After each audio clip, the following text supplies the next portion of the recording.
Hello friends, welcome to Velraj and crime diaries. So கொஞ்சம் throat affect ஆயிடுச்சு, பயங்கரமான ஒரு சிவியரான த்ரோட் இன்ஃபெக்ஷன், ஃபீவர் வேறு. ஸோ ஹோப்ஃபுல்லி நான் பெட்டராக சொல்கிறதுக்கு முயற்சி பண்ணுறேன். பட் என்னோட குரல் கம்ப்ளீட்டாக சேஞ்ச் ஆயிடுச்சு, கொஞ்சம் அட்ஜஸ்ட் பண்ணிக்கோங்க. இன்னைக்கு கேஸ் எங்கேருந்து ஆரம்பிக்குதுன்னா, நம்ம இந்தியாவில் இருக்க கர்நாடகாவில் தவேங்கிராங்கிற ஒரு டிஸ்ட்ரிக்ட் இருக்கு. அந்த டிஸ்ட்ரிக்ட்ல நெலஹோனிங்கிற ஒரு சின்ன அழகான கிராமம் இருக்கு. அந்த கிராமத்தில் லக்ஷ்மண் அண்ட் கங்கம்மாங்கிற ஒரு தம்பதிகள் இருந்துட்டு வராங்க. இந்த கிராமத்தை பொறுத்த வரைக்கும் அந்த கிராமத்தோட முழு வாழ்வாதாரமே விவசாயத்தை நம்பி தான் இருக்கு.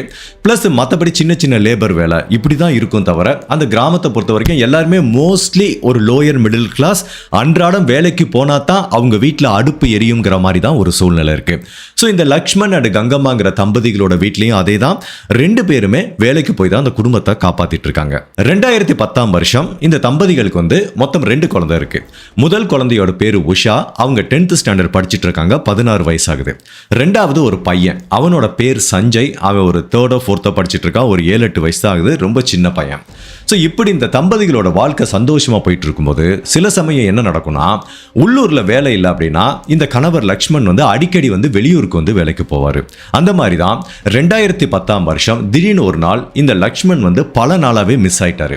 நீங்க கிராமத்தில் இருக்கிறவங்களுக்கு நல்லாவே தெரியும், ஒவ்வொரு வீட்டில் நடக்கிற நிகழ்வையும் ரொம்ப உன்னிப்பா உற்று நோக்கி பார்ப்பாங்க. ஃபார் எக்ஸாம்பிள், இப்போ புதுசா ஒரு பொண்ணு கல்யாணம் ஆயிடுச்சுன்னா பக்கத்து வீட்டுக்காரங்க ரொம்ப கேஷுவலா அடுத்த மாசமே கேட்பாங்க வீட்டில் ஏதாவது விசேஷம் இருக்கான்னு. ஏன்னா இது அவங்களுக்கு தேவையில்லாத விஷயம். பட் இருந்தாலும் அந்த அளவுக்கு ஒவ்வொரு வீட்டில் நடக்கிற விஷயத்தை ரொம்ப க்ளோஸா நோட் பண்ணுவாங்க கிராமத்தில். ஸோ இந்த கிராமத்துல அதே மாதிரி தான் திடீர்னு இந்த வீட்டில் இருக்க லக்ஷ்மண் என்ன ஆச்சு, ஆளை காணுமேனு ரொம்ப நாளாவே மக்கள் நோட் பண்றாங்க. அவங்க ஒய்ஃப் கிட்டையும் கேட்குறாங்க. அவங்களும் சொல்றாங்க, இல்லைங்க இங்க ஒன்றும் சரியா வேலை இல்லை, அதனால தமிழ்நாடு கர்நாடகா பார்டர்ல இருக்கிற ஒரு டீ எஸ்டேட்டுக்கு வேலைக்கு போயிருக்காரு, வேற வழி இல்லை, குடும்பத்தை ரன் பண்ணி ஆகணும், இங்க மட்டும் சம்பாதிக்கிறது பத்தலைன்னு நான் வெளியூருக்கு வேலைக்கு அனுப்பிட்டேங்கிற மாதிரி இந்த மனைவி சொல்றாங்க. ஸோ எல்லாருமே கொஞ்ச நாள் இந்த லக்ஷ்மணனை தேடிட்டே இருந்தாங்க. இப்போ அவங்க மனைவி சொல்லிட்டாங்கன்னு எல்லாருமே ஃப்ரீ ஆகிட்டாங்க. பட் அப்படி வெளியூருக்கு வேலைக்கு போனா கூட இவங்க என்ன பண்ணுவாங்க, ஏதாவது ஒரு ஃபெஸ்டிவலுக்கு வரணும்ல, அதாவது தீபாவளியோ பொங்கலோ இல்லை ஓணமோ இல்லை அவங்கவுங்க வீட்டில் என்னென்ன ஒரு ஃபெஸ்டிவல் செலிப்ரேட் பண்ணுவாங்களோ வருஷத்துக்கு ஒருக்காவது வந்துட்டு போவாங்க. பட் 2010 வருஷம் வேலைக்கு போன லக்ஷ்மண் பல வருடங்களாக வரவே இல்லை. இதை பற்றி அந்த ஊர் மக்கள் கேட்டால் கூட இல்லை அவர் வருவார், லீவு கிடைக்கல அப்படிங்கிற மாதிரி தான் சொல்லிட்டு இருக்காங்க. பட் ஒரு ஸ்டேஜில் இந்த கங்கம்மா உண்மையை சொல்ல வேண்டிய சூழ்நிலை வந்துருச்சு. 5 வருஷம் ஆச்சு, 2015 வருஷம் வந்துருச்சு. அப்பயும் ஊர் மக்கள் கேட்குறாங்க. அப்போ கங்கம்மா, இல்லைங்க நான் ஓப்பனாக சொல்லிடுறேன், இவரை நான் வேலைக்கு தான் அனுப்பி வச்சேன். பட் வேலைக்கு போன இடத்துல அங்கே ஒரு பொண்ணோட லிங்க் ஆகி அங்கே ஒரு குடும்பமாகவே செட்டில் ஆயிட்டாரு, இனிமேல் அவர் வரவே போகிறதில்ல, இனிமேல் என் குழந்தைகளை நான் தான் பார்த்துக்க போகிறேங்கிற மாதிரி சொன்னாங்கல்ல. அந்த ஊர் மக்கள் எல்லாத்துக்கும் பயங்கர அதிர்ச்சியாச்சு. பட் இருந்தாலும் இந்த கங்கம்மா ரொம்ப தைரியமான பொண்ணு. தன்னோட கணவர் இல்லாட்டாலும் தன்னோட 2 குழந்தைகளையும் நான் எப்படியாவது வளர்த்து இந்த சமூகத்தில் ஒரு நல்ல நிலைமைக்கு கொண்டு வருவேன்னு சொல்லி கடுமையாக உழைக்க ஆரம்பிக்கிறாங்க. சிங்கிள் பேரண்டா 2 குழந்தைகளை வளர்க்குறது அவ்வளோ பெரிய விஷயம் கிடையாது. பட் இந்த கங்கம்மாக்கு இருக்கிற மிகப்பெரிய சேலஞ்சிங்கான விஷயம் என்ன அப்படின்னா, இந்த பெரிய பொண்ணு உஷா இருக்குல்ல, அது கொஞ்சம் ஒரு டீனேஜ் பொண்ணு, என்ன நடக்குதுன்னு புரிஞ்சுக்கும். சின்ன பையன் இருக்கானே, அவனுக்கு புரியவே புரியாது. அப்பா எங்கன்னு தொடர்ந்து அம்மா கிட்ட கொஸ்டின் கேட்டுட்டே இருக்கான். இவங்களும் சொல்றாங்க, அப்பா வந்துருவாரு கண்ணா, லீவு கிடைக்கல, இப்போ வருவாரு அப்பா வருவாருன்னு பொய் சொல்லிட்டே இருக்காங்க. அந்த சின்ன பையனை சமாளிக்கிறதா இந்த அம்மாவுக்கு ஒரு கடுமையான சவாலா இருக்கு. பட் அப்படி இருந்தாலும் தன்னோட கணவர் வரவே போறதில்லைன்னு இவங்களுக்கு தெரியும். ஸோ எப்படியே சரி கொஞ்ச நாள் இப்படியே ஓட்டுவோம், தன்னோட பையனுக்கு ஒரு நாள் விவரம் தெரியும் போது அப்போ உண்மையை சொல்லிக்கலான்னு சொல்லி தான் இந்த கங்கம்மா தன்னோட 2 பசங்களையும் சமாளிச்சு கஷ்டப்பட்டு வேலை பார்த்து கணவர் இல்லாம இந்த குடும்பத்தை காப்பாத்திக்கிட்டு வராங்க. அப்ப இந்த பசங்களும் கொஞ்சம் கொஞ்சமா பெரிய பசங்களாயிட்டு வராங்க. இந்த மூத்த பொண்ணு உஷா இருக்கால, அவங்க +2 முடிச்சு காலேஜ் போறாங்க. அப்படி காலேஜுக்கு போறப்போ அங்க ஒருத்தர் லவ் பண்றாங்க. ரங்கப்பா அப்படிங்கிற ஒரு நபரை காதலிக்கிறாங்க. அந்த நபர் வேற சமூகத்தை சேர்ந்தவர். ஏற்கனவே இந்த பொண்ணோட அப்பா இன்னொருத்தங்க கூட ஓடி போயிட்டான் அப்படிங்கிறதுனால அந்த ரங்கப்பாவோட வீட்டில் இந்த காதலுக்கு கடுமையான எதிர்ப்பு. பாரு, ஓடி போன ஒருத்தனோட பொண்ணை போய் நீ லவ் பண்றியடா அப்படிங்கிற மாதிரி இந்த ரங்கப்பாவை அவங்க வீட்டில் இருக்கிறவங்க இந்த காதலுக்கு கடுமையான எதிர்ப்பு தெரிவிக்கிறாங்க. பட் இந்த பக்கம் எடுத்துக்கிட்டீங்கன்னா கங்கம்மா என்ன ஃபீல் பண்றாங்க, இன்னொரு ஜாதியில போய் நான் என்னோட பொண்ணை கல்யாணம் பண்ணி கொடுக்க மாட்டேன், இந்த காதல்ல எனக்கு சுத்தமா விருப்பம் இல்லவே இல்லைங்கிறாங்க. ரங்கப்பா வீட்லையும் இந்த காதலை நிராகரிக்கிறதுக்கு பலவிதமான நியாயமான ரீசன் இருக்கு. ஸோ இப்படி தான் இந்த 2 பேரோட வீட்லேயும் இந்த காதலுக்கு கடுமையான எதிர்ப்பு இருக்கு. பட் உஷா காலேஜ் படிச்சுட்டு இருக்காங்க. பட் இருந்தாலும் ரங்கப்பாங்கிற இந்த நபரோட காதலை விட்டு கொடுக்கறதுக்கு உஷா ரெடியா இல்லை. அதனால இந்த உஷா அண்ட் ரங்கப்பா என்ன முடிவு பண்றாங்கன்னா, 2 பேருமே படிச்சுட்டு இருக்கும்போது வீட்டை விட்டு ஓடி போய் கல்யாணம் பண்ணிக்கலாம்னு முடிவு பண்ணி 2015 வருஷம் வீட்டை விட்டு ஓடி போய் கல்யாணம் பண்ணிக்கிறாங்க. அப்படி கல்யாணம் பண்ணி முடிச்சதுக்கு அப்புறம் இந்த ரங்கப்பா பையனோட வீட்டில் வந்து உள்ள காலை வச்சு வெட்டிடுவேன், ஓடி போய் இந்த பக்கம் வரவே வராது அப்படிங்கிற மாதிரி சொல்லிட்டாங்க. அப்போ இவங்களுக்கு சரியான வேலையும் இல்லை, ஏதோ ஒரு இடத்துல போய் அடைக்கலம் தேடணும். அப்போ இந்த கங்கம்மாவை எப்படியோ சமாதானப்படுத்தி அவங்க வீட்டிலேயே போய் இந்த உஷா அண்ட் ரங்கப்பா 2 பேரும் தங்கிக்கிறாங்க. பட் கங்கம்மாவை பொறுத்த வரைக்கும் இந்த கல்யாணத்துல சுத்தமா இஷ்டம் இல்லை. அதே டயத்துல மாப்பிள்ளையோட வந்து இங்க தங்குனது அவங்களுக்கு வந்து விருப்பமே இல்லை. இப்படி 2 பேர்த்தையும் ஒரு வேண்டா வெறுப்பாவே பாக்குறாங்க. பட் இந்த 2 பேர்த்துக்கு வேற வழி இல்லை. ஏன்னா இவங்களுக்கு வருமானம் இல்லை, வெளியில போய் ஒரு வீடு எடுத்து தங்கி குடும்பம் நடத்துற அளவுக்கு வசதி இல்லை. அப்ப என்ன பண்ணிருக்கணும், கொஞ்ச நாள் பொறுத்து வேலைக்கு போனதுக்கு அப்புறம் திருமணம் பண்ணிருக்கணும். அவசரப்பட்டு திருமணம் பண்ணிட்டாங்க. வேற வழி இல்லாம இந்த கங்கம்மாவோட வீட்டில் இருக்கிற மாதிரி தான் ஒரு சூழ்நிலை ஏற்பட்டு இருக்கு. அப்போ என்ன ஆகுதுன்னா, கங்கம்மாக்கும் அவங்க பொண்ணு உஷாக்கும் அடிக்கடி சண்டை வருது. அப்ப கங்கம்மா பல நாள் ஓப்பனாவே சொல்லிடுறாங்க, இங்க பாருங்கப்பா, நீங்க 2 பேரும் இந்த வீட்டில் இருக்கிறது எனக்கு பிடிக்கல, தயவு செய்து வீட்டை விட்டு வெளியில போங்கன்னு ஓப்பனாவே சொல்றாங்க. பட் வேற வழி இல்லையே, கங்கம்மா என்ன திட்டினாலும் பொறுத்துட்டு போற மாதிரி தான் இந்த 2 பேரோட சூழ்நிலையும் இருக்கு. பட் இருந்தாலும் விடாம கங்கம்மாக்கும் அவங்க பொண்ணு உஷாக்கும் பிரச்சனை வருது, கங்கம்மாக்கும் அவங்க மருமகன் ரங்கப்பாக்கும் அடிக்கடி பிரச்சனை வருது. சில சமயம் பார்த்தீங்கன்னா பக்கத்து வீட்டுக்காரங்க வந்து தீர்த்து வைக்கிற அளவுக்கு இந்த பிரச்சனை போயிட்டு இருக்கு. ஏன் பக்கத்து வீட்டுக்காரங்களே பல முறை சொல்லிட்டாங்க, சரி கங்கம்மா இவங்களை வச்சுக்காதப்பா, தனி கொடுத்தன வச்சிருங்கிறாங்க. அவங்க சொல்றாங்க, நான் என்ன வேண்டாம்னா சொல்றேன், இவங்க தான் போக மாட்டேங்கிறாங்க. இல்ல தனியாலாம் போய் என்னால சமாளிக்க முடியாது, நான் எங்க அம்மா கூட தான் இருப்பேங்கிற மாதிரி உஷா சொல்றாங்க. இப்படி இந்த குடும்பத்தோட சூழ்நிலை ஒரு கலவரத்தோட 24 மணி நேரமும் பதட்டமாக அப்படி நகர்ந்துட்டு இருக்கு. இப்படி பலவிதமான குழப்பமான சூழ்நிலையில ஒரு நாள் இந்த உஷாக்கும் கங்கம்மாக்கும் கடுமையான சண்டை ஏற்படுது. கடுமையான சண்டைனா கை கலப்பு ஏற்பட்டு ஒருத்தருக்கு ஒருத்தர் அடிக்கிற அளவுக்கு சண்டை ஏற்படுது. அப்படி சண்டை ஏற்படும் போது இந்த உஷா பயங்கரமா ஃப்ரஸ்ட்ரேட் ஆயிட்டாங்க. இங்க பாருமா, நீ என்ன வீட்டை விட்டு வெளியில போக சொல்றல, உனக்கு நான் சரியான பாடம் புகட்டுறேன் பாரு, நான் எல்லாத்தையும் போய் போலீஸ்ல சொல்லவா அப்படின்னு கேட்குறாங்க. உடனே இந்த கங்கம்மாவுக்கு ஒன்றும் புரியல, என்ன சொல்ல போற அப்படின்னு கேட்டா, உன்னால முடிஞ்சதை நீ பார்த்துக்கொடி அப்படிங்கிற மாதிரி சொல்றாங்க. அப்ப என்ன பண்றாங்க, இந்த உஷா 2015 வருஷம் நேரா போலீஸ் ஸ்டேஷனுக்கு போறாங்க. போலீஸ் ஸ்டேஷன்ல போயிட்டு ஒரு கம்ப்ளைண்ட் பதிவு பண்றாங்க. என்ன பதிவு பண்றாங்க, எனக்கு எங்க அம்மாவுக்கு சண்டை, எங்க அம்மா என்னை வீட்டை விட்டு துரத்திட்டாங்க அப்படின்னு கம்ப்ளைண்ட் பதிவு பண்ணல சார். 5 வருஷத்துக்கு முன்னாடி எங்க அப்பா தோட்ட வேலைக்கு போனதா, அதாவது ஒரு டீ எஸ்டேட்டுக்கு வேலைக்கு போனதா எங்கள் அம்மா சொன்னாங்க. அதாவது தமிழ்நாடு இந்த கர்நாடகா பார்டரில். அதுக்கப்புறம் என்ன சொன்னாங்க, ஒருத்தர் கூட இன்னொரு பெண் கூட பழக்கம் ஏற்பட்டு குடும்பமாக போய் செட்டில் ஆகிட்டாருன்னு சொல்கிறாங்க. சார் அது எல்லாமே பொய் சார் அப்படிங்கிறாங்க. பொய்யா, என்னம்மா சொல்கிற, உங்கள் குடும்ப பிரச்சனை எதுக்குமா என்கிட்ட வந்து சொல்லிட்டு இருக்கீங்கன்னு போலீஸ் ஆஃபீஸர் கேட்குறாங்க. இல்லை சார், எங்கள் அப்பாவுக்கு ஒரு பேராபத்து நிகழ்ந்துச்சு, எங்கள் அம்மா பொய் சொல்கிறாங்க அப்படிங்கிறாங்க. பேராபத்து நிகழ்ந்துச்சா, அதாம உங்க அப்பா இன்னொரு பொண்ணோட போயிட்டான்னு ஊர்லேயே இந்த பிரச்சனையை செட்டில் பண்ணி விட்டாங்களே, இப்போ நீ எதுக்கு பழைய கதையெல்லாம் கிளறன்னு கேட்குறாங்க. இல்லை சார், நீங்கள் என்னோட வீட்டுக்கு வாங்க சார், எங்கள் வீட்டில் தான் எங்கள் அப்பா இருக்காரு அப்படிங்கிறாங்க. உடனே போலீஸுக்கு ஒன்றும் புரியல, என்னப்பா சொல்கிற, ஒரே குழப்பமாக இருக்குது. உங்கள் அப்பா 5 வருஷத்துக்கு முன்னாடி காணாமல் போயிட்டாருங்கிறீங்க, இல்லை இன்னொரு பொண்ணோட ஓடி போயிட்டாருங்கிறீங்க, இப்போ வீட்டுக்கு வான்னு கூப்பிட்றீங்க, எனக்கு ஒன்றுமே புரியலை, தெளிவாக சொல்லுங்கிறாங்க. இல்லை சார், நீங்கள் என்னோட வீட்டுக்கு வாங்க, உங்கள்கிட்ட நான் எல்லாத்தையும் தெளிவாக சொல்கிறேன் அப்படிங்கிறாங்க. போலீஸ் வந்து கடுப்பாயிட்டாங்க. இங்கே பாருமா, போலீஸோட பொன்னான நேரத்தை நீ வேஸ்ட் பண்ணிட்டு இருக்க.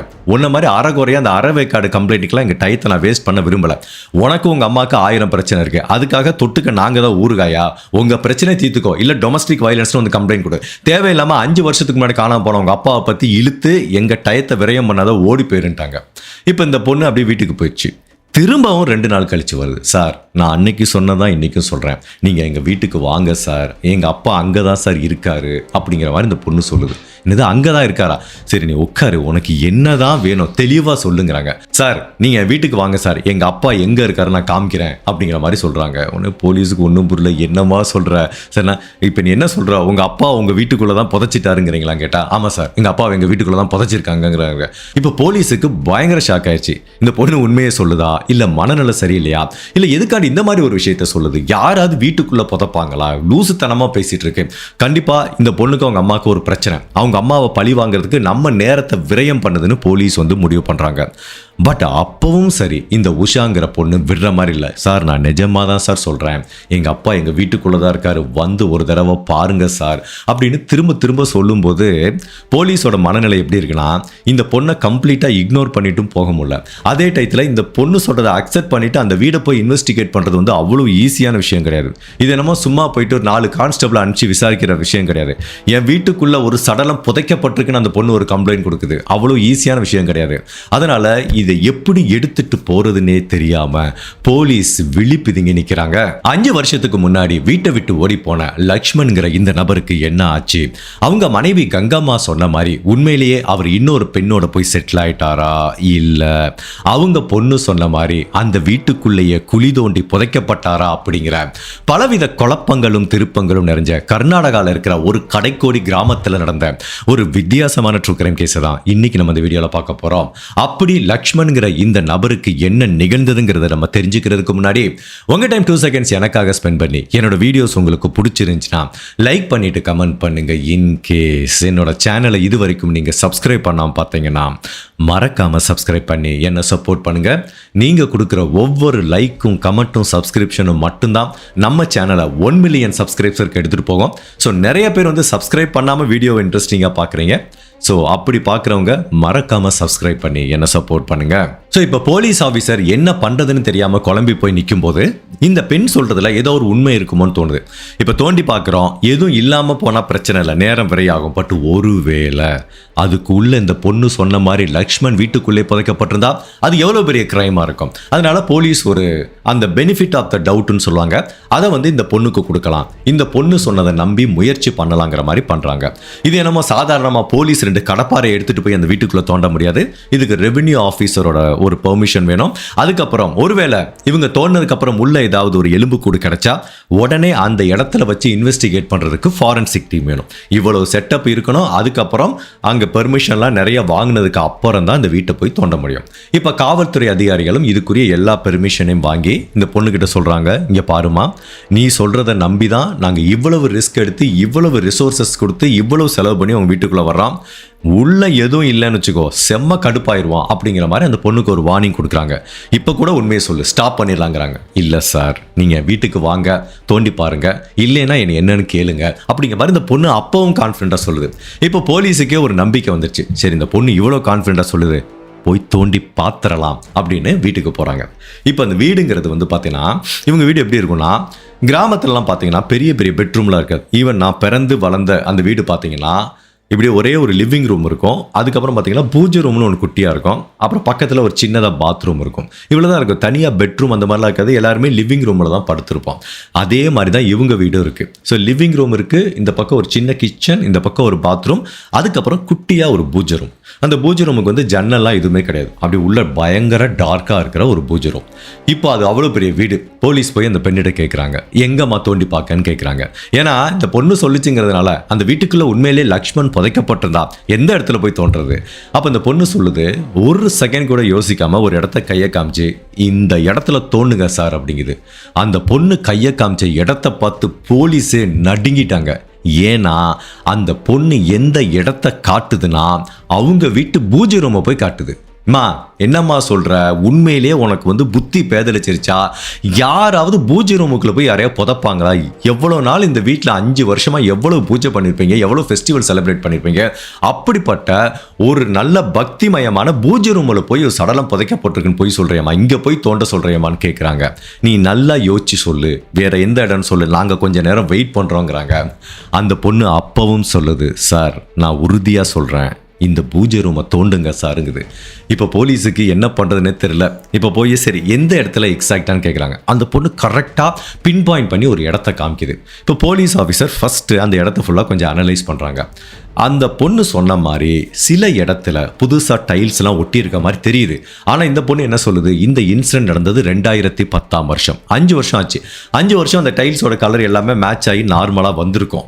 பட் இருந்தாலும் போலீஸுக்கு இரு மனதாக இருக்குது. இந்த பொண்ணு சொல்கிறத நம்பி தோண்டலாமா வேண்டாமான்னு யோசிக்கும் போது ஃபைனலாக சரி இவ்வளோ தூரம் வந்தாச்சு, இவ்வளோ பெர்மிஷன் வாங்கியாச்சு, இது ஏதோ பூஜை ரூமுங்குது, தோண்டி பார்ப்போம் என்ன நடக்குதுன்னு பார்ப்போன்னு தோண்ட சொல்கிறாங்க. ஸோ அங்கே இருக்க சில லேபரை கூப்பிட்டு வந்து ஃபஸ்ட்டு அந்த இடத்துல டைல்ஸ் எல்லாம் உடைக்கிறாங்க. உடைக்கும் போது உள்ளுக்குள்ள கீழே சாயில் இருக்கும்ல, ஒரு 3 அடிக்கு தோண்டும் போது அதுக்குள்ள ஒரு மனிதனோட எலும்புக்கூடுகளை கண்டுபிடிக்கிறாங்க. மிரண்டு போயிட்டாங்க கர்நாடகா போலீஸ். இந்த மாதிரி ஒரு இன்சிடெண்ட்டை, வீட்டுக்குள்ள ஒரு பூஜை ரூமுக்குள்ள புதைக்கப்பட்ட சடலத்தை எந்த வழக்கிலையும் கர்நாடகா போலீஸ் கேள்விப்பட்டதில்லை. ஏன் இந்தியாவில் கூட இந்த மாதிரி ஒரு கேஸ் இருக்குமான்னு தெரியல. அப்போ ஒட்டுமொத்தத்தில் உஷாங்கிற இந்த பொண்ணு சொன்னது உண்மை அப்படிங்கிறது உறுதி செய்யப்படுது. பட் அந்த எலும்புக்கூடுகள் உண்மையிலேயே இந்த குடும்பத் தலைவர் லக்ஷ்மணனுக்கு சொந்தமானதா அப்படிங்கிறது தெரியாது. இப்போ அந்த மனித எலும்புக்கூடுகளை தோன்றாங்க. பட் கடைசியில் அந்த நபர் உயிரோடு இருக்கும்போது போடப்பட்டிருந்த ட்ரெஸ் இருக்கும் பார்த்தீங்களா, அந்த ட்ரெஸ் எல்லாம் அப்படியே மண்ணில் மக்கி போயிருக்கு. அந்த ட்ரெஸ்ஸை வச்சு பார்க்கும்போது இந்த எலும்புக்கூடுகள் ஒரு ஆணுக்கு சொந்தமானதுன்னு தெரியுது. பட் அதே டயத்தில் இந்த ஷர்ட் போட்டிருந்தது உண்மையிலேயே லக்ஷ்மணா இல்லை லக்ஷ்மணோட சடலமா அப்படிங்கிறத அறிவியல் ரீதியாக நிரூபிக்கிற வரைக்கும் உறுதியாக சொல்ல முடியாது. பட் so far உஷா சொன்னது 100% உண்மை அப்படிங்கிறது உறுதி செய்யப்பட்டு இப்போ இந்த ஸ்கெலிட்டனை ஃபுல்லாக தோண்டி ஃபுல் எலும்பு கூடையும் எடுத்துடுறாங்க. ஸோ அது கம்ப்ளீட்டாக டீகம்போஸ் ஆயிடுச்சு. ஸோ கண்டிப்பாக ஃபேஸ் எதுவுமே இல்லை, அதை வச்சு எதுவுமே சொல்ல முடியாது. ஸோ அது எல்லாமே ஃபாரன்சிக் லேபுக்கு அனுப்பி வைக்கிறாங்க. கடைசியில் இந்த மனிதன் இறந்து போனப்போ போட்டிருந்த ஷர்ட்டு, அதுக்கப்புறம் ஒரு பேண்ட்டு, இதை ரெண்டையும் ஃபாரன்சிக் டெஸ்டிங்காக அனுப்பி வைக்கிறாங்க. இப்போ இந்த வீடு ஒரு கிரைம் சீனாக கன்சிடர் பண்ணப்படுது. இப்போ இந்த பெண்மணி சொல்ற மாதிரி 5 வருஷத்துக்கு முன்னாடி மேபி இந்த வீட்டுக்குள்ள வச்சே லக்ஷ்மண் கொலை செய்யப்பட்டு அவங்க வீட்டுக்குள்ளே புதைக்கப்பட்டிருக்கலாம். உஷா சொல்றது உண்மை அப்படின்னு இப்போ இந்த வீடையே கிரைம் சீனா மாத்தி போலீஸ் அவங்களோட முதல் கட்ட விசாரணையை ஆரம்பிக்கிறாங்க. இந்த கேஸை பொறுத்த வரைக்கும் போலீஸோட முதல் ஃபோக்கஸ் என்ன அப்படின்னா, இந்த வீட்டு பூஜை ரூமில் கண்டுபிடிக்கப்பட்ட அந்த எலும்புக்கூடுகள் 5 வருஷத்துக்கு முன்னாடி காணாம போன லக்ஷ்மண்கிற இந்த குடும்பத் தலைவருக்கு சொந்தமானதா அப்படிங்கிறத உறுதிப்படுத்தணும். அந்த ஷர்ட்டை எடுக்கிறாங்க. அந்த ஷர்ட்டை எடுத்து இவங்களுக்கு தெரிஞ்ச மாணவங்க சொந்தக்காரங்கிட்டலாம் கேட்குறாங்க, இந்த மாதிரி ஷர்ட்டை லக்ஷ்மண் போட்டிருக்காரா அப்படின்னு கேட்டதுக்கு சில பேர் ஆமாங்கிறாங்க, சில பேர் தெரியலைங்கிறாங்க. ஏன்னா இப்போ உங்க பக்கத்து வீட்டுக்காராவே இருக்கட்டும், சொந்தக்காரங்களா இருக்கட்டும், 5 வருஷத்துக்கு முன்னாடி அவங்க என்ன ஷர்ட் போட்டிருந்தாங்கன்னு உங்களால ஞாபகப்படுத்த முடியாது. பட் சில இன்சிடென்ட், பழைய போட்டோஸ் இல்லை வீடியோஸ் அந்த மாதிரி ஏதாவது ஒரு இருந்துச்சுன்னா ரீகலெக்ட் பண்ணலாம். அதனால இப்போ கண்டுபிடிக்கப்பட்ட அந்த ஷர்ட்டும் அந்த பேண்ட்டும் இந்த லக்ஷ்மணனுக்கு சொந்தமானதா, அதை வச்சு தான் இந்த ஐடென்டிட்டியை நம்ம மேட்ச் பண்ண முடியுமானா அது மேட்ச் பண்ண முடியாது. அப்படியே மேட்ச் பண்ணாலும் அதை கோர்ட்டில் ஒத்துக்க மாட்டாங்க. அப்ப என்ன பண்றது? அறிவியல் ரீதியா இந்த கண்டுபிடிக்கப்பட்ட சடலம் லக்ஷ்மணன் தானா அப்படிங்கறத எப்படி நிரூபிக்கிறாங்கன்னா, அந்த எலும்புக்கூடுகள் இருக்க போன் அதை எடுத்து போன் மேரோம்பாங்க, அதுக்குள்ள டிஎன்ஏ சாம்பிள் இருக்கும். அந்த டிஎன்ஏ சாம்பிளை எடுத்து யார் கூடயாவது ஒப்பிட்டு பார்க்கணும். யார் கூட ஒப்பிட்டு பார்ப்பாங்க? அவங்க பொண்ணு கூட தான் ஒப்பிட்டு பார்ப்பாங்க. இதுக்கு பாத்தீங்கன்னா ரிவர்ஸ் பேட்டர்னிட்டின்னு சொல்லுவாங்க. ஜெனரலா இப்படியும் மேட்ச் பண்ணலாம். அப்பாவோட டிஎன்ஏலேருந்து பொண்ணோட டிஎன்ஏ மேட்ச் பண்ணலாம், பொண்ணோட டிஎன்ஏலேருந்து அப்பாவோட டிஎன்ஏ மேட்ச் பண்ணலாம். ஸோ இந்த கேஸை பொறுத்த வரைக்கும் இது ஒரு ரிவர்ஸ் பட்டர்னிட்டி. அப்போ என்ன பண்ணுறாங்க, உஷாட்ட கேட்குறாங்க, இங்கே பாருமா, இது அறிவியல் ரீதியாக நாங்கள் நிரூபித்தாதான் உண்மையிலேயே உங்கள் அப்பாவை யார் கொலை பண்ணா என்ன நாங்கள் அடுத்த லெவலுக்கு போக முடியும். அப்படி இல்லைன்னா நீங்கள் இங்கே வீடு கட்டியிருக்கலாம், அதுக்கு முன்னாடி இங்கே ஒரு சுடுகாடு இருந்திருக்கலாம், இதுக்கெல்லாம் நாங்கள் பொறுப்பாக முடியாது. அதனால் டிஎன்ஏ நிரூபித்தா மட்டும்தான் இந்த கேஸை நாங்கள் அடுத்த லெவலுக்கு எடுத்துகிட்டு போவோம்னு போலீஸ் சொல்கிறாங்க. அந்த பொண்ணு, சார் என்னோட பிளட் சாம்பிளை எடுத்து நீங்கள் டெஸ்ட் பண்ணுங்கிறாங்க. இப்போ உஷாவோட டிஎன்ஏ சாம்பிளை எடுக்கிறாங்க. அந்த எலும்புக்கூடுகளுக்கு போன் மேரோல கண்டுபிடிக்கப்பட்ட டிஎன்ஏ சாம்பிளை எடுத்து ரிவர்ஸ் பட்டர்னிட்டி டெஸ்ட் பண்ணி பார்க்குறாங்க. சந்தேகமே இல்லை, 100% மேட்ச் ஆகுது. ஸோ இந்த வீட்டில் இருக்கிற பூஜை ரூமில் 3 அடி குழி தோண்டி புதைக்கப்பட்டது 5 வருஷத்துக்கு முன்னாடி காணாம போன இந்த வீட்டோட குடும்பத் தலைவர் லக்ஷ்மணன் அப்படிங்கிறது உறுதி செய்யப்படுது. இந்த கேஸை பொறுத்த வரைக்கும் தன்னோட கணவர் லக்ஷ்மணன் வெளியூருக்கு போயிட்டாரு, இன்னொரு பொண்ணோட ஓடி போயிட்டாரு, இப்படிங்கிற கதைகளை கட்டவிழ்த்து விட்டது யாரு? அவங்க மனைவி கங்கம்மா தான். ஸோ இப்போ அவங்க மேலே தான் போலீஸாருக்கு மிகப்பெரிய சந்தேகம் வருது. அப்போ கங்கம்மாவை பற்றி விசாரிக்கிறாங்க. இந்த கங்கம்மாக்கும் லக்ஷ்மணனுக்கும் 15 வருஷத்துக்கு முன்னாடி உறவு எப்படி இருந்ததுன்னு பார்க்கும்போது அவங்க பக்கத்து வீட்டுக்காரங்க சொந்தக்காரங்கிட்ட கேட்கும்போது எல்லாரும் சொல்கிற ஒரே விஷயம், சார் கணவன் மனைவி அடிக்கடி சண்டை போட்டுகிட்டே இருப்பாங்க சார். கணவன் மனைவி சண்டை போடுறது ரொம்ப ரொம்ப நார்மலான விஷயம். பட் எதுக்கு சண்டை போடுறாங்கிறது முக்கியம். பட் இந்த கேஸை பொறுத்த வரைக்கும் லக்ஷ்மணனுக்கு தன்னோட மனைவி இன்னொரு ஆண் கூட தொடர்பில் இருக்கிற ஒரு சந்தேகம் ஏற்படுது. அதுக்காண்டி தான் சார் 2 பேரும் சண்டை போடுவாங்க. இது இந்த ஏரியா மக்கள் எல்லாத்துக்குமே தெரியுங்கிறாங்க. சரி, அந்த 3வது நபர் யாருன்னு கேட்கும்போது ஜெகதீஷன்கிற ஒரு நபர் உள்ள வராரு. இந்த லக்ஷ்மணனை பொறுத்த வரைக்கும் ஜெகதீஷனுக்கும் கங்கம்மாக்கும் தொடர்பு இருக்கிறதா ஊர்ல பல பேர் பேசிக்கிறாங்க. அந்த தகவல் லக்ஷ்மணனோட காதுக்கு வருது. அவர் தன்னோட மனைவியை பல நாள் கூப்பிட்டு கண்டிச்சிருக்காரு. அதனாலதான் கணவன் மனைவிக்குள்ள நிறைய சண்டை வந்திருக்குங்கிற மாதிரி சொல்றாங்க. இப்ப இந்த இதை வச்சு பார்க்கும்போது கணவன் மனைவியோட உறவுல மிகப்பெரிய விரிசல் ஏற்பட்டிருக்கு. அவங்களுக்கு இடையில ஜெகதீஷன்கிற இன்னொரு மிக முக்கியமான கேரக்டர் இருந்ததையும் கண்டுபிடிக்கிறாங்க. அப்போ ஒருவேளை இந்த கள்ளக்காதலுக்காண்டி தான் இந்த கொலை நடந்திருக்குமா அப்படிங்கிற ஆங்கிலையும் திங்க் பண்றாங்க. பட் அந்த கங்கம்மாவை கூப்பிட்டு விசாரிச்சா, சார் இந்த வீட்டுக்குள்ள புதைக்கப்பட்டது யாருன்னு எனக்கும் தெரியாது, இவங்கெல்லாம் சொல்ற மாதிரி எனக்கு இன்னொரு நபர் கூடலாம் தொடர்பு கிடையாது, என்னோட கணவர் வெளியூருக்கு போனாரு, அங்க ஒரு பொண்ணு கூட ஓடி போயிட்டாரு, இதுதான் சார் நிதர்சம், இதுதான் உண்மைங்கிற மாதிரி அந்த பெண் திரும்ப திரும்ப சொல்றாங்க. பட் கங்கம்மா பொய் சொல்றாங்கிறது நல்லா தெரியுது. ஏன்னா இந்த வீட்டுக்குள்ள கண்டுபிடிக்கப்பட்ட சடலம் லக்ஷ்மணனுக்கு சொந்தமானதுன்னு டிஎன்ஏ டெஸ்ட் மூலமா உறுதிப்படுத்திட்டாங்க. இப்ப கங்கம்மா கடைசி வரைக்கும் உண்மையை சொல்ல போறதில்ல. ஏன்னா கங்கம்மா தான் இந்த கேஸை பொறுத்த வரைக்கும் சஸ்பெக்ட். அதுக்கப்புறம் சரி இப்ப யார்கிட்ட உண்மையை கேட்கலாம், இந்த பொண்ணு கிட்ட உஷா கிட்ட கேட்கலாம். ஏன்னா உஷா தான் எங்க அப்பா இங்க புதைக்கப்பட்டாருன்னு சொல்லியிருந்தா தன்னோட அப்பாவை யாரு கொலை பண்ணா, எதுக்காக கொலை பண்ணா, எப்ப கொலை பண்ணா, யாரு புதைச்சாங்கிற எல்லா தகவலும் உஷாக்கு தெரியும். இதை எல்லாத்தையும் தாண்டி இந்த பொண்ணு எதுக்கு 5 வருஷமா இதை பத்தி சொல்லல அப்படிங்கிற சந்தேகமும் போலீஸுக்கு வருது. இது எல்லாத்துக்குரிய விடையை யாரு சொல்லணும், உஷா தான் சொல்லணும். இப்போ உஷா கிட்ட பேசுறாங்க. இங்க பாருமா, உங்க அப்பா தான் புதைக்கப்பட்டாருங்கிறது நாங்க உறுதிப்படுத்திட்டோம், நீ சொல்றது எல்லாமே உண்மை, எங்களுக்கு ஓ மேல எந்த சந்தேகமும் கிடையாது, உங்க அம்மா பொய் சொல்றாங்க நல்லாவே தெரியுது. பட் அதே டயத்துல உங்க அம்மாவோட வாயிலிருந்து உண்மையை வரவழைக்க முடியாது, நீ தான் எங்களுக்கு உதவி செய்யணும், டாப் டு பாட்டம் என்ன நிகழ்ந்ததுங்கிறத எனக்கு சொல்லுங்கிற மாதிரி சொல்றாங்க. அப்ப இந்த பொண்ணு சொல்லுது, சார் 2010ஆம் வருஷம் நான் 10th ஸ்டாண்டர்ட் படிச்சுட்டு இருந்தேன், எனக்கு நல்லது கெட்டதெல்லாம் ஓரளவு புரிஞ்சிக்கக்கூடிய பக்குவம் இருக்கு. என்னோட தம்பி சின்ன பையன், எங்க அப்பாவுக்கும் எங்க அம்மாவுக்கும் சண்டை வரும். அந்த ஜெகதீஷன்கிற 3வது நபரை வச்சு எங்க அப்பாவுக்கு சந்தேகம் எப்பவுமே இருக்கு, கங்கம்மாக்கும் ஜெகதீஷனுக்கும் தொடர்பு இருக்கு. ஆனா அவங்க 2 பேத்துக்கும் தொடர்பு இருக்குங்கிறது உண்மை. இதை நானே பலமுறை பார்த்திருக்கேன். எங்க அப்பா இல்லாதப்போ இந்த ஜெகதீஷன் எங்க வீட்டுக்கு வந்துட்டு போவாரு அப்படிங்கிறத இந்த உஷா சொல்லியிருக்கு.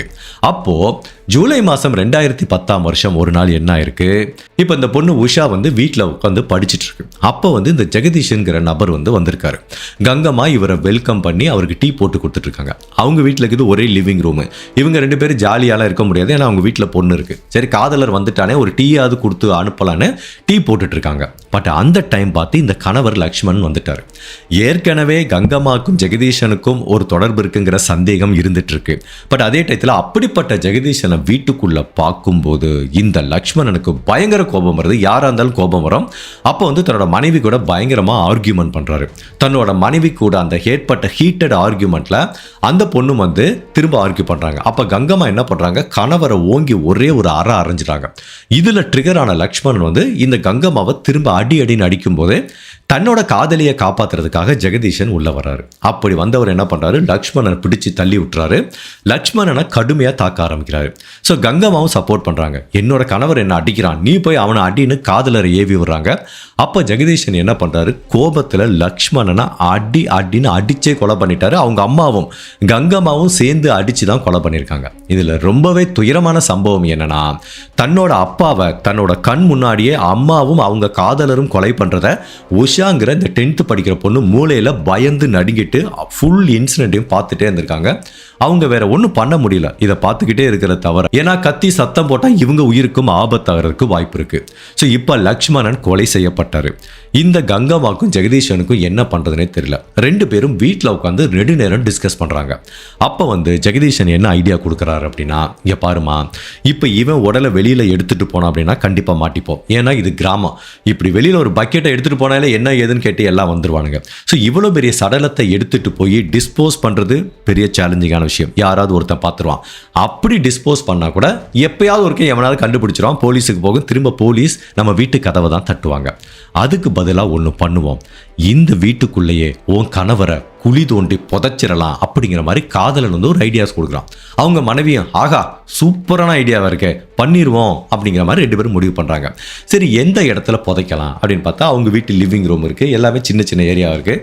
லிவிங் ரூம் சரியாக வராது, ஏன்னா ஸ்மெல் நாளைக்கு வெளியில் வரும். இல்லை யாராவது லிவிங் ரூமை உடச்சிட்டு பூசியிருந்தோன்னா கண்டுபிடிக்கிறதுக்கு வாய்ப்பு இருக்குது. எங்கள் வீட்டை பொறுத்த வரைக்கும் இந்த சின்ன பூஜை ரூம் இருக்குல்ல, அந்த ரூமுக்கு பெரிய ஜன்னல்லாம் கிடையாது. சப்போஸ் பின்னாடி உள்ள இருந்து ஸ்மெல் வந்தா கூட வெளியில போகாது, யாரும் கண்டுபிடிக்க வாய்ப்பு இல்லை. ஸோ அந்த பூஜை ரூம் கதவை சாத்திட்டா அந்த ஸ்மெல்லும் வெளியில போகாது. ஸோ பூஜை ரூம் தான் 100% சேஃப் அப்படிங்கிற மாதிரி இந்த மனைவி ஃபீல் பண்றாங்க. சரி, ஒன்று பண்ணுவோம், இன்னைக்கு ஒரு நாள் இந்த சடலத்தை இப்படி ஓரமாக வச்சிரு, உன் பூஜை ரூமை குழி தோண்டி உள்ள வச்சு திரும்ப டைல்ஸ் எல்லாம் பூசுறதுக்கு நான் மெட்டீரியல் வாங்கிட்டு வர்றேன்னு இந்த காதலன் வெளியில போய் மெட்டீரியல்லாம் வாங்கிட்டு வரான். வாங்கிட்டு வந்ததுக்கு அப்புறம் இந்த பூஜை ரூமை குழி தோன்றாங்க. ஒரு 3-4 அடி குழி தோண்டி அதுக்குள்ள இந்த லக்ஷ்மண்கிற நபரோட உடலை போட்டு திரும்ப அதே மண்ணை வச்சு மூடி மேலே டைல்ஸ்லாம் போட்டு ஒன்றுமே தெரியாத மாதிரி கம்ப்ளீட்டாக காங்க்ரீட் போட்டு சீல் பண்ணிடுறாங்க. இப்போ இந்த கங்கம்மாவும் அவங்க காதலர் ஜெகதீஷனும் இந்த உஷாங்கிற குழந்தைய கூப்பிட்டு சொல்றாங்க, இங்க பாரு, இங்க பார்த்ததை எதையுமே வெளியில சொல்லக்கூடாது. அப்படி யாருக்கிட்டையாவது ஏதாவது சொன்னேன்னு வச்சுக்கவேன், இப்போ உங்க அப்பாவுக்கு என்ன நடந்ததோ அதுக்கு பக்கத்திலேயே ஒன்னையும் குழி தோண்டி புதைச்சிருவேன் அப்படிங்கிற மாதிரி தான் இந்த ஜெகதீஷன் வந்து மிரட்டல் கொடுத்துருக்கான். பட் நீங்க ஜஸ்ட் திங்க் பண்ணி பாருங்க, ஒரு 10th படிக்கிற பொண்ணு தன்னோட அம்மாவும் காதலரும் இப்படி அப்பாவை கொலை பண்ணி புதைச்சிட்டு தன்னையும் மிரட்டினாங்கன்னா இந்த பொண்ணு மனசுல என்ன பதிஞ்சிருக்கும்? தே ஆர் கேபபிள், கொலை பண்ணி புதைக்கிற அளவுக்கு அவங்க 2 பேருமே கேபபிள் பர்சன். அது நாளைக்கு நம்மளுக்கும் நடக்கிறதுக்கு வாய்ப்பு இருக்குன்னு இந்த பொண்ணு பயந்துட்டாங்க. அதனால தான் இதை பத்தி எங்கேயுமே வெளியில சொல்லலை. பட் இந்த சின்ன பையனுக்கு எதுவுமே தெரியாது. அப்பா எங்கன்னு கேட்டுட்டு இருக்கான். அப்பா வருவாரா கண்ணான்னு அவங்க அம்மா ஏமாத்திட்டு இருந்திருக்காங்க. ஊர் உலகத்தில் இருக்கவங்களுக்கு ஃபர்ஸ்ட் வேலைக்கு போனான்னு கொஞ்ச நாள் ஓட்டியிருக்காங்க. அப்புறம் இன்னொரு பொண்ணு கூட அங்கே ஒரு குடும்பத்தை செட் பண்ணிட்டு அங்கேயே செட்டில் ஆயிட்டான்னு ஒரு கட்டுக்கதையை வந்து அவிழ்த்து விட்டுருக்காங்க. பட் கங்கம்மாவை பொறுத்த வரைக்கும் உஷா எப்பவுமே போலீஸ் கிட்ட போக மாட்டா. இந்த வீட்டுக்குள்ளேயே புதைச்சதுனால கண்டிப்பா இந்த ரகசியம் எப்போயுமே யாருக்குமே தெரிய போறதில்லை அப்படிங்கிறதுல இந்த கங்கம்மா வந்து ரொம்ப ரொம்ப கான்ஃபிடண்டா இருந்திருக்காங்க. பட் 5 வருஷத்துக்கு அப்புறம் இந்த ரகசியம் ஏன் வெளியில வந்துச்சு அப்படின்னா, கங்கம்மாக்கு அவங்க பொண்ணுக்கும் ஏற்பட்ட பிரச்சனையில தான். ஒருவேளை கங்கம்மா இந்த உஷாங்கிற பெண்ணை அரவணைச்சு போயிருந்தா ஒருவேளை அவங்க போலீஸுக்கு போயிருப்பாங்களா இல்லைன்னு தெரியல. பட் இந்த பெண் தனக்கு பிடிக்காத ஒருத்தனை திருமணம் பண்ணிட்டு தான் வீட்டிலே வந்து கூத்தடிக்கிறத அந்த அம்மாவால் தாங்கிக்க முடியல. அதனால தான் வீட்டை விட்டு வெளியில் போக சொல்றது, தன்னோட மருமகனை ஏளனமாக பேசுகிறாங்க. அதை வந்து பொறுத்துக்க முடியாமல் உஷா, என் கணவனை நீ எப்படி பேசலாம், நீ உன் கணவனை என்ன பண்ணு எனக்கு தெரியும், அதை போய் நான் போலீஸில் சொல்கிறேன் அப்படின்னு சொல்லி போலீஸில் வந்து போட்டு கொடுத்துருக்காங்க. இப்போ இந்த கேஸை பொறுத்த வரைக்கும் கங்கம்மா ஒரு முதல் குற்றவாளி, அதே டயத்தில் ஜெகதீஷனும் ஒரு முதன்மை குற்றவாளி. பட் எப்போ போலீஸ் ஆஃபீஸர் இந்த வீட்டில் போய் தோண்டனுட்டு போனாங்களோ அப்போவே ஜெகதீஷன்கிற அந்த நபர் வந்து ஆல் எஸ்கேப் ஆயிட்டான். அவனை வந்து போலீஸ் பிடிக்க முடியல. இப்போ கங்கம்மாவை மட்டும் அரெஸ்ட் பண்ணிட்டாங்க. கிட்டத்தட்ட 1 மாதம் தொடர்ந்து தேடுதலுக்கு அப்புறம் ஃபைனலாக ஜெகதீஷன்கிற இந்த காதலரையும் அரெஸ்ட் பண்ணுறாங்க, கங்கம்மாங்கிற அந்த பெண்ணையும் ஏற்கனவே அரெஸ்ட் பண்ணுறாங்க. இப்போ இந்த 2 பேர்த்தையும் விசாரணைக்காக கூட்டிகிட்டு வராங்க. அந்த 2 பேர்த்திட்டையும் கேட்குறாங்க. அவங்களுக்கு தெரிஞ்சு போச்சு, அதாவது கிரைம் சீனில் எந்த எவிடன்ஸ் இல்லைன்னு சொல்லலாம். பட் இந்த இடத்துல வந்து கிரைம் சீனில் கண்டுபிடிக்கப்பட்ட சடலமே ஒரு எவிடன்ஸ், அதுவும் குழி தோண்டி புதைக்கப்பட்ட ஒரு சடலமே எவிடன்ஸ். அந்த இடத்துல ஒரு சடலம் இருக்குங்கிறது அந்த வீட்டு பொண்ணு தான் சொல்லியிருக்கு. ஸோ இதை விட என்ன வேணும்? அந்த வீட்டுக்குள்ளே வச்சு இவர் கொலை செய்யப்பட்டிருக்காரு, அது அவங்க மனைவியும் அவங்க காதலர் தான் பண்ணியிருக்காங்கன்னு உறுதி செய்யப்பட்டு இப்போ இந்த 2 பேர்த்திட்டையும் கேட்குறாங்க. 2 பேரும் கன்ஃபெஷன் பண்ணிக்கிறாங்க. ஆமாம் சார், நாங்கள் தான் பண்ணோம், நாங்கள் தான் குழி தோண்டி புதைச்சோம் அப்படிங்கிறத 2 பேருமே ஒத்துக்கிறாங்க. இந்த கேஸை பொறுத்த வரைக்கும் இதில் மோஸ்ட் அஃபெக்டட் யாருன்னா உஷாவும் அவங்க தம்பியும் தான். அந்த தம்பி சஞ்சயை பொறுத்த வரைக்கும் தன்னோட அப்பா இன்னமே வெளியூருக்கு போயிட்டாருன்னு தான் நம்பிட்டு இருக்கான். இப்போ அந்த பையனுக்கு ஒரு 13-14 வயசு ஆகுது. ஸோ ஓரளவு புரிஞ்சுக்கிற பக்குவம் இருக்கிறதுனால தன்னோட அப்பாவை தன்னோட அம்மா தான் கொலை செஞ்சுட்டாங்க, இந்த வீட்டுக்குள்ளே தான் தோண்டி புதைச்சிட்டாங்க, அப்படிப்பட்ட அந்த 5 வருஷம் இதே வீட்டில் தான் நம்ம இருந்திருக்கோம் அப்படிங்கிறத அவங்க 2 பேர்த்தாலையும் ஏற்றுக்க முடியல. இதில் ரொம்ப வந்து துயரமான விஷயம் என்ன அப்படின்னா, இந்த சஞ்சய்ங்கிற சின்ன பையனுக்கு தெரியாது அவங்க அப்பாவோட சடலம் இந்த வீட்டுக்குள்ளே இருக்குன்னு. பட் உஷாவோட நிலைமையை நினச்சி பாருங்களேன். இந்த வீட்டுக்குள்ளே பூஜை ரூமுக்குள்ளே தான் தன்னோட அப்பா புதைக்கப்பட்டாருன்னு தெரிஞ்சிருக்கு. அந்த பூஜை ரூமில் 5 வருஷமாக எவ்வளவு ஃபெஸ்டிவல் செலிப்ரேட் பண்ணியிருப்பாங்க, எத்தனை டைம் அந்த பூஜை ரூமில் போய் சாமி கும்பிட்டுருப்பாங்க. அப்போ ஒவ்வொரு டைமும் அந்த டைல்ஸை பார்க்கும்போது அந்த சின்ன குழந்தையோட மைண்ட் செட் எப்படி இருந்திருக்கும், ஒவ்வொரு நாளும் அந்த வீட்டுக்குள்ள தூங்கும் போதும் எவ்வளவு பயமும் வருத்தமும் இருந்திருக்கும் அந்த பூஜை ரூமை பார்க்கும் போதெல்லாம். ஸோ அதனால என்னால் கற்பனை கூட பண்ணி பார்க்க முடியல அந்த உஷாங்கிற குழந்தை எவ்வளவு ஒரு சைல்ட்ஹுட் ட்ராமாவை கடந்து வந்திருப்பாங்க அப்படிங்கிறது. இப்போ போலீஸ் ஆஃபீஸர் குற்றப்பத்திரிகை தாக்கல் பண்ணி இந்த வழக்கை வந்து செஷன் கோர்ட்டுக்கு எடுத்துட்டு போறாங்க. இதுல ரொம்ப சேலஞ்சிங்கான விஷயம் என்ன அப்படின்னா, இதுல டைரக்டான எந்த எவிடன்ஸும் இல்லை. அதாவது ஐ விட்னஸ் தவிர உஷா சொல்றாங்க எங்க அம்மாவும் அவங்க காதலன் தான் கொலை பண்ணாங்கன்னு. பட் அதை தவிர 5 வருஷத்துக்கு மேலே இந்த கொலை நடந்ததுனால ஜெகதீஷனும் கங்கம்மாவும் சேர்ந்து அவர் கொலை பண்ணாங்க அப்படிங்கிறதுக்கு டைரக்டான எந்த பிசிக்கல் எவிடன்ஸும் கிடையாது, ஃபாரன்சிக் எவிடன்ஸும் கிடையாது. பட் அதே டயத்தில் இந்த சடலம் வீட்டுக்குள்ள கண்டுபிடிக்கப்பட்டதுனால அந்த சடலமே ஒரு முக்கியமான தடயமாக இந்த வழக்கில் பார்க்கப்படுது. ஸோ டைரக்டாக ஃபிசிக்கல் எவிடன்ஸ், ஃபாரன்சிக் எவிடன்ஸ் இல்லாமல் இருந்தால் கூட உஷாங்கிற இந்த பெண்மணி சொன்ன ஒரே ஒரு ஐ விட்னஸ் தான் இந்த ரெண்டு பேர்த்தையும் இந்த கேஸில் வந்து லிங்க் ஆகுது. ப்ளஸ் இந்த வீட்டுக்குள்ள சடலம் அது டிஎன்ஏ மூலம் நிரூபிக்கப்பட்டதுனால போலீஸ் ஆஃபீஸர் குற்றப்பத்திரிகை தாக்கல் பண்ணுறாங்க. இந்த வழக்கோட விசாரணைக்காக வெயிட் பண்ணிட்டு இருக்காங்க. ஈவன் பல முறை இந்த வழக்கோட விசாரணை நடக்குது. உஷா வந்து டைரக்டாக நீதிமன்றத்தில் போய் நடந்ததை சொல்கிறாங்க. போலீஸ் கிட்ட என்ன சொன்னாங்களோ அதே இதை சொல்கிறாங்க. ஸோ 2010 இந்த கொலை நடக்குது. 2015 அவங்க அரெஸ்ட் செய்யப்படுறாங்க. இந்த வழக்கோட விசாரணை பல நாட்கள் நீதிமன்றத்தில் நடந்துட்டு இருக்கு. இதுக்கு இந்த வழக்குக்கு ஏன் இவ்வளோ நாள் எடுத்துக்கிட்டாங்கன்னு தெரியல. அப்படி நடந்துட்டு இருக்கும்போது 2020 இந்த வழக்கில் ஒரு மிகப்பெரிய திருப்பம் ஏற்படுது. இந்த வழக்கை பொறுத்த வரைக்கும் ஒரு கீ ஐ விட்னஸ், ஒரே ஐ விட்னஸ், கொலையை பார்த்தது, அந்த உடலை கண்டுபிடிக்க உதவி செஞ்ச ஒரே ஐ விட்னஸ் யாரு? உஷாங்கிற இந்த பெண்மணி தான். பட் அந்த பெண்மணி என்ன ஆகுது அப்படின்னா 2020 அவங்க வீட்டுக்குள்ள ஒரு ஃபயர் ஆக்சிடென்ட் நடக்குது. அந்த ஃபயர் ஆக்சிடென்ட்ல அகால மரணம் அடைஞ்சிடறாங்க. பட் என்னதான் உஷா மரணம் அடைஞ்சா கூட, என்னதான் அவங்க ஒரு ஐ விட்னஸாக இருந்துட்டு கோர்ட்டுக்கு வர முடியாமல் இருந்தால் கூட, அவங்க மரணம் அடைகிறதுக்கு முன்னாடியே கோர்ட்டில் தேவையான எல்லா சாட்சியும் சொல்லிட்டாங்க, நடந்த எல்லாத்தையும் சொல்லிட்டாங்க, அவங்களோட வாக்குமூலம் பதிவாயிருக்கு. ஸோ இனிமேல் உஷா இல்லாட்டா கூட இந்த வழக்கோட விசாரணை நீதிமன்றத்தில் தொடர்ந்து நடக்குங்கிற மாதிரி தான் ப்ராசிக்யூட்டர் சொல்கிறாங்க. ஸோ அப்படி தான் நடந்துட்டுருக்கு. திரும்ப இந்த வழக்கோட விசாரணை பல லெவலில் நடக்கும்போது ஃபைனலாக ஜூலை 2025 இந்த வழக்கில் தீர்ப்பு வருது. அதாவது இந்த கொலை நடந்து 15 வருடங்கள் கழித்து என்ன மாதிரி தீர்ப்பு வருதுன்னா, கங்கம்மா அண்டு அவங்க காதலர் ஜெகதீஷ், இவங்க 2 பேரும் சேர்ந்து தான் லக்ஷ்மணனை கொலை பண்ணி அவங்க வீட்டு பூஜை ரூமுக்குள்ளே குழி தோண்டி புதைச்சிட்டாங்க அப்படிங்கிறத நிரூபிக்கப்பட்டு இந்த 2 பேத்துக்கும் நம்ம இந்திய நீதிமன்றத்தில் ஆயுள் தண்டனை கொடுக்குறாங்க. பட் இந்த கேஸில் ரொம்ப சேடான விஷயம் என்ன அப்படின்னா, இந்த உஷாங்கிற பெண்மணி இப்போ இறந்து போயிட்டாங்க. பட் இந்த வீட்டில் தனியாக இருக்க போகிறது யாரு? அந்த சஞ்சய்ங்கிற பையன் தான். அவனுக்கு என்ன ஒரு 14-15 வயசு இருக்குமா? பாருங்க, இப்போ அப்பாவை கொலை பண்ணி புதைச்சிட்டாங்க, அம்மா ஜெயிலுக்கு போயிட்டாங்க, அக்கா இறந்து போயிட்டாங்க. பாருங்க, அவங்க அம்மா பண்ண ஒரு தவறுனால இந்த பையனோட வாழ்க்கை ஒரு சின்ன டீனேஜ் பருவத்திலிருந்து இனிமேல் அவன் ரெஸ்ட் ஆஃப் த வாழ்க்கை ஃபுல்லாக ஒரு தனிமைப்படுத்தப்பட்ட வாழ்க்கையாக மாற்றப்படுது. என்னதான் சொந்தக்காரங்க 1000 பேர் இந்த சப்போர்ட் பண்ணால் கூட சொந்த அம்மா அப்பா மாதிரி வருமா? சொந்த சகோதரி மாதிரி வருமா? பட் அன்ஃபார்ச்சுனேட்டாக அம்மா அப்பா இல்லாட்ட கூட பரவாயில்ல, அந்த அட்லீஸ்ட் அந்த உஷாங்கிற பெண்மணி இருந்திருந்தா கூட இந்த பையனுக்கு ஒரு சப்போர்ட்டிவாக இருந்திருக்கும். பட் அன்ஃபார்ச்சுனேட்டாக அவங்களும் இறந்து போனதுனால இந்த சஞ்சயோட வாழ்க்கை தான் ஒரு துயரமான சூழ்நிலைக்கு தள்ளப்பட்டிருக்கு. இந்த கேஸை பற்றி நான் என்ன ஃபீல் பண்ணுறேன்னா, படித்து முடிச்ச உடனே எனக்கு பயங்கர ஹேங் ஓவராக இருக்குது. இந்த கேஸை ஃபஸ்ட்டு படிக்கும் போதே எனக்கு இன்னொரு கேஸோட லிங்க் பண்ண தோணுது. நிறைய பேர் பார்த்துருப்பீங்களான்னு தெரியல, மும்பையில் நடந்த ஒரு கேஸ். இதை ரொம்ப நாளைக்கு முன்னாடி நான் கவர் பண்ணியிருந்தேன். மேபி ஒரு 1 or 2 years இருக்கலாம்.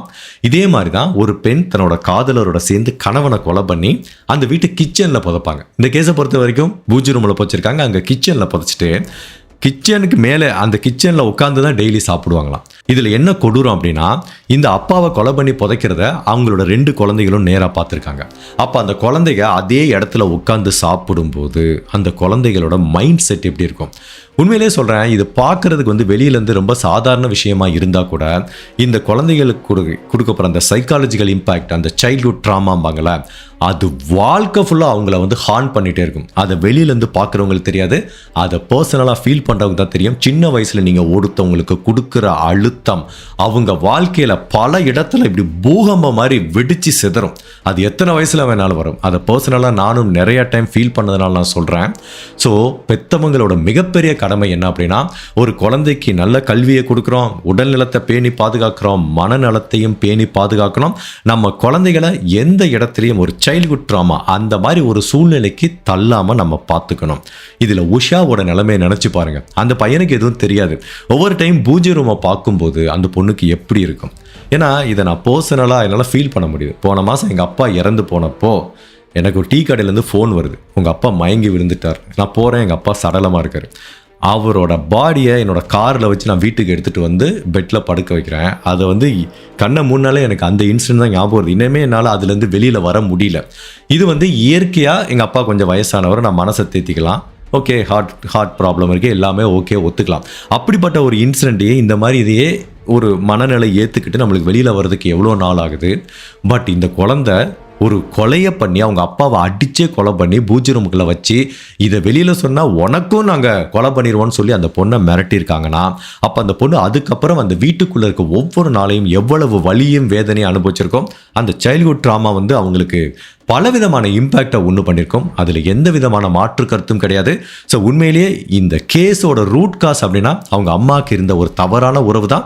அதுக்காக அந்த சொந்த கணவரை கொலை பண்ணி வீட்டுக்குள்ளே புதைச்சது வந்து உண்மையிலேயே மன்னிக்க முடியாத ஒரு குற்றம். நான் நிறைய கேஸில் பார்க்குறேன், இந்த கிரைம் பண்ணுறவங்கள இது ஒரு ட்ரெண்டாக எடுத்துக்கிறாங்க. வெளியில் போனால் தானே கண்டுபிடிப்பேன், வீட்டுக்குள்ளேயே தோண்டி புதைச்சிட்டா நிறைய பேர் நினைக்கிறாங்க தப்பிச்சிருவோன்னு நினைக்கிறாங்க. நான் எவ்வளோ கேஸ், ஒரு கேரளா கேஸ் பார்த்துருக்கேன்ல, இப்போ கொஞ்ச நாளுக்கு முன்னாடி போட்டேன். அடுப்படியை உடச்சி அவன் இந்த லிவிங் டுகெதர் பார்ட்னரை அந்த பெண்ணை அந்த அடுப்படி கீழே ஒரு குழி தோண்டி புதைப்பான். அதுக்கு முன்னாடி போட்ட மும்பை கேஸில் கிச்சனுக்குள்ளே போய் புதைக்கிறானுங்க, இதில் பூஜை ரூமுக்குள்ளே புதைக்கிறானுங்க. ஆனால் எல்லா கேஸ்லையும் கண்டுபிடிச்சிடறாங்க. அப்படி கண்டுபிடிச்சிட்டா எப்படி தப்பிச்சலாம் நினைக்கிறாங்க. அப்படி கிடையாது. வீட்டுக்குள்ள ஒரு சடலம் கண்டுபிடிக்கப்பட்டால் வேற எவிடன்ஸே தேவையில்லை, அந்த சடலமே ஒரு எவிடன்ஸ் தான். அதனால அப்படியும் தப்பிக்க முடியாது. ஸோ நிறைய பேர் ரொம்ப கிரிமினலாக திங்க் பண்ணி பண்ணுறாங்க. பட் எப்படி பண்ணாலும் உங்களால் ஒரு நிம்மதியான வாழ்க்கையை வாழ முடியாது. இப்படி குழி தோண்டி வீட்டுக்குள்ளே புதைச்சிட்டா கூட அந்த வீட்டுக்குள்ள இருக்க ஒவ்வொரு நிமிஷமும் இப்படி பண்ணிட்டேமேங்கிற பயமும் வேதனையும், எப்போ வேணாலும் போலீஸ் தன்னோட வீட்டு கதவை தட்டுவாங்கங்கிற பயம் கண்டிப்பாகவும் இருக்கும். ஒரு குற்ற உணர்ச்சியும் கண்டிப்பாக இருக்கும். என்னைக்காவது ஒரு நாள் கண்டிப்பாக அந்த உண்மை வெளியில் வரும். ஸோ இந்த மாதிரி கிரைம்லேருந்து நான் பார்க்குற மெயினான விஷயம் என்ன அப்படின்னா, நம்ம வந்து சிம்பிள் ப்ராப்ளமாக இருக்குது, அந்த ப்ராப்ளத்துக்கு ஒரு சொல்யூஷன் கொடுக்க போகிறோன்ட்டு அதை விட 10 மடங்கு ஒரு ப்ராப்ளத்தை கொண்டு வந்துடுறாங்க. சரிப்பா, உனக்கு ஒருத்தனை பிடிச்சிருக்கு, ஓகே ஃபைன், அவங்க கூட தான் போகிற அப்படின்னா ரொம்ப சிம்பிள், கணவனை டிவோர்ஸ் பண்ணிட்டு போயேன், இதை விட பெஸ்ட்டு சொல்யூஷன் என்ன இருக்க போகுது? அதுக்கு எதுக்கு நீ கணவனை கொலை பண்ணணும்? அப்படி கொலை பண்ணிவிட்டு அவன் பிரச்சனை சார்ந்துச்சு பாரு. இவ்வளோ சின்னதாக தீர்க்க வேண்டிய பிரச்சனையை அவன் கணவரை கொலை பண்ணி புதைச்சி இவ்வளோ பெருசாக்கி இன்றைக்கி பாருங்கள் வாழ்க்கை ஃபுல்லாக அவங்க ஜெயிலில் இருக்கிற மாதிரி ஒரு சூழ்நிலை ஏற்படுது. அதனால் என்னை பொறுத்த வரைக்கும் ஒரு ப்ராப்ளத்துக்கு சொல்யூஷன் வந்து கிரைம் கிடையாது, வன்முறை கிடையாது. அப்படி போனோம் அப்படின்னா நம்ம நினைக்கலாம், உங்களுக்கே சொல்லுவீங்க, எனக்கு தெரிஞ்ச ஒருத்தன் இப்படிலாம் பண்ணி தப்பிச்சிட்டான் அப்படிங்கிற மாதிரி உங்களுக்கு தெரியும், நாட்டில் நடக்குது. அதாவது குற்றம் பண்ணுற எல்லாருமே தண்டிக்கப்படுறதில்ல, அது உண்மைதான், ஒத்துக்கிறேன். பட் 99% வந்து கண்டிப்பாக தண்டனை கிடைக்குது. சில பேர் தப்பிச்சிடுறாங்க. பட் அப்படி தப்பிக்கிறவங்களுக்கு வேற மாதிரி கர்மா வழியாக தண்டனை வருங்கிறதுல எனக்கு நம்பிக்கை இருக்குது. பட் 99% சட்டம் வழியாக உங்களுக்கு தண்டனை கிடைக்கும். அதனால் ஒரு க்ரைமை பண்ணிவிட்டு தப்பிக்கவே முடியாது. ஸோ உங்களுக்கு இருக்க ப்ராப்ளத்தை சிம்பிளாக லீகலாக போய் தீர்க்க பாருங்கள்.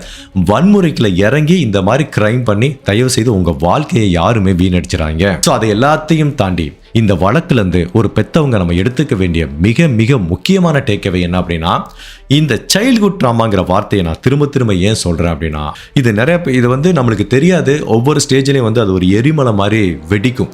ஸோ ஒரு பெற்றவங்களோட ஒரு பொறுப்பு என்ன அப்படின்னா, அந்த குழந்தையோட மனநிலை நல்ல சமமாக இருக்கா, அந்த குழந்தைக்கு எதுவுமே அஃபெக்ட் ஆகலை அப்படிங்கிறத உறுதிப்படுத்தணும். உண்மையிலே நம்ம எஜுகேஷனுக்கு கொடுக்குற ஒரு இம்பார்ட்டன்ட் வந்து இதுக்கு கொடுக்குறோமாங்கிறது தெரியல. குழந்தை ஃபர்ஸ்ட் மார்க் எடுக்கணும்னு தான் நினைக்கிறோம். அதே தான் அந்த குழந்தை ஜஸ்ட் பாஸோ ஃபெயில் ஆகிட்டு வீட்டுக்கு வந்தால் அந்த குழந்தைய திட்டுறோம், எரிஞ்சு விழுகிறோம், நீங்களாம் எதுக்குமே லாய்க்கு இல்லை அப்படிங்கிற மாதிரி நம்ம திட்டுறோம் பார்த்தீங்களா. அது அந்த குழந்தைக்கு இவ்வளோ பெரிய மென்டல் ப்ரெஷரையும் சைல்ட்ஹுட் ட்ராமாவை கொடுக்குங்கிறது நம்மளுக்கு தெரியாது. அது இப்போ தெரியாது, அந்த குழந்தைக்கே தெரியாது. அது எந்த லெவலில் போய் முடியும், அது குழந்தைக்கு ஒரு ஸ்டேஜில் கல்யாணத்துக்கு அப்புறம் கூட போய் அஃபெக்ட் ஆகும். அதனால ஒரு பெற்றவங்களோட கடமை வந்து, குழந்தை ஓகே படிக்கிற வரைக்கும் படிக்கட்டுப்பா, படிப்பு தான் வாழ்க்கையா? நான் அதான் கேட்குறேன். நீ உண்மையிலேயே படிப்பு மட்டும்தான் ஒரு வாழ்க்கையோட தரத்தை நிர்ணயிக்குதுன்னா கண்டிப்பாக கிடையாது. எத்தனையோ பேர் வாழ்க்கையில் படிப்பில் தோற்று போனவங்க ஜெயிச்சிருக்காங்க. அதனால் படிக்கிற வரைக்கும் படிக்கட்டும், முடிச்ச வரைக்கும் அவங்க எஃபர்ட்டை போடுறாங்களா, அந்த எஃபர்ட்டை போட்டு ரிசல்ட் கிடைக்கலன்னா பரவாயில்ல. சில பேர் எஃபர்ட்டே போடாமல் வெட்டியாக சுற்றிட்டு இருப்பான். அந்த மாதிரி குழந்தைகளை நீங்கள் கண்டிக்கலாம்.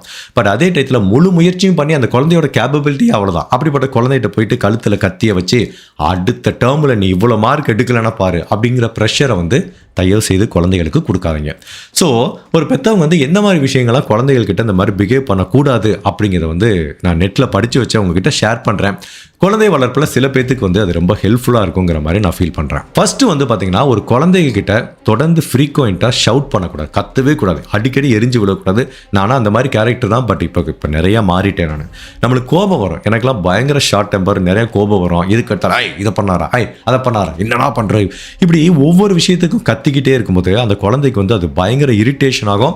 அது ஒரு பய உணர்வை கொடுக்கும், அது ஒரு பயங்கரமான சைல்டு இம்பேக்டாக கொடுக்கும். ஸோ குழந்தைகள்கிட்ட எப்போவுமே கத்தாமல் நம்ம எல்லாருமே மனுஷங்க தான், கோபம் வரும், இருந்தாலும் கொஞ்சம் அமைதியா சொல்றதுக்கு முயற்சி பண்ணுங்க. அதே மாதிரி நான் இன்னொரு கேஸ்ல கூட சொல்லியிருக்கேன், குழந்தைகளை வந்து கம்பேர் பண்ணக்கூடாது, ஒப்பிட்டு பார்க்கக்கூடாது. உங்க வீட்டுக்குள்ள இருக்க ஒவ்வொரு குழந்தையுமே ஒப்பிடக்கூடாது, அதுவும் வெளியில இருக்க குழந்தைய கண்டிப்பா ஒப்பிடவே கூடாது. ஒவ்வொரு குழந்தைகளும் ஒவ்வொரு டிசைன் மாதிரி, ஒவ்வொருத்தவங்களுக்கு ஒரு டேலண்ட் இருக்கும். ஸோ அவங்க கிட்ட இருக்க டேலண்ட்டை கண்டுபிடிச்சு அவங்கள என்கரேஜ் பண்றதா ஒரு பேரண்டோட கடமை.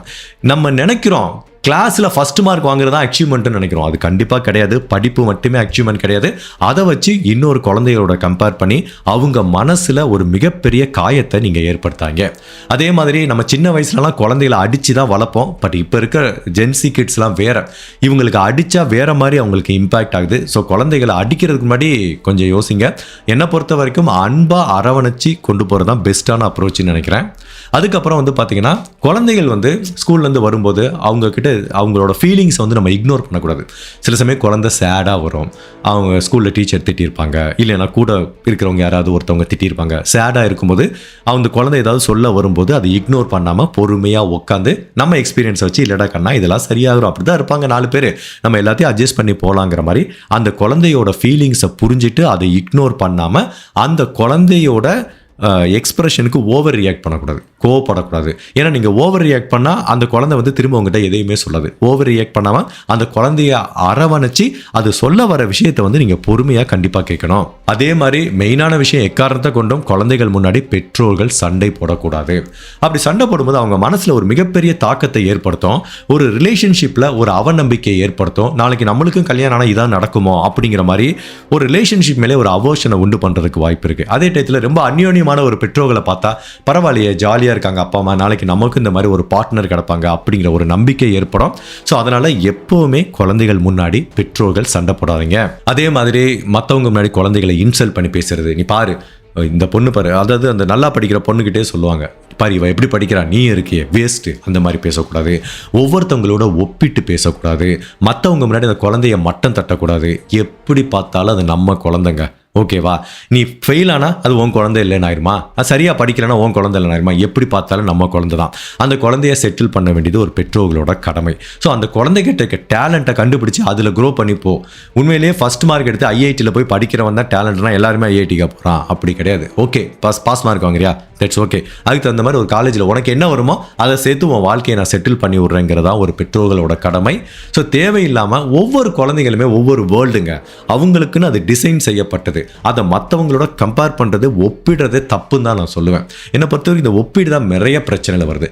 குழந்தைகள் மட்டுமல்ல, நம்மளையே சரி இன்னொருத்தவங்களோட ஒப்பிடவே கூடாது. இது என்னோட உலகம், இது என்னோட சேனல், என்னோட உலகம், எனக்கு இவ்வளோ வியூஸ் வருது, இவ்வளோ லைக்ஸ் வருது, இவ்வளோ சப்போர்ட் இருக்குது, அவ்வளோதான். நான் மற்ற கிரைம் ஸ்டோரி சொல்கிறவங்களோட என்னை கம்பேர் ஒப்பிட்டே பார்க்கக்கூடாது. அது அவங்க வேர்ல்டு.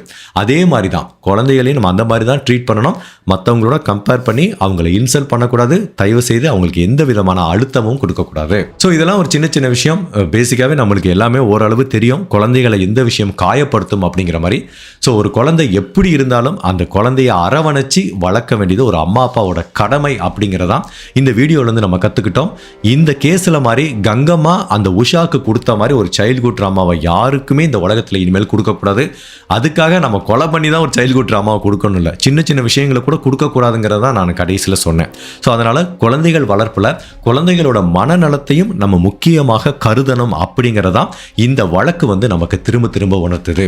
ஹோப்ஃபுல்லி இந்த வழக்குலேருந்து நம்ம பல நல்ல விஷயங்களை கற்றுக்கிட்டோம்னு நினைக்கிறோம். ஸோ இந்த கேஸை பற்றியான உங்களோட ஒப்பீனியனை மறக்காமல் இந்த வீடியோவில் கமெண்ட் பண்ணுங்கள். இந்த மாதிரி அனதர் கேஸில் உங்களை சந்திக்கிறேன். Till then stay safe, take care, பாய்.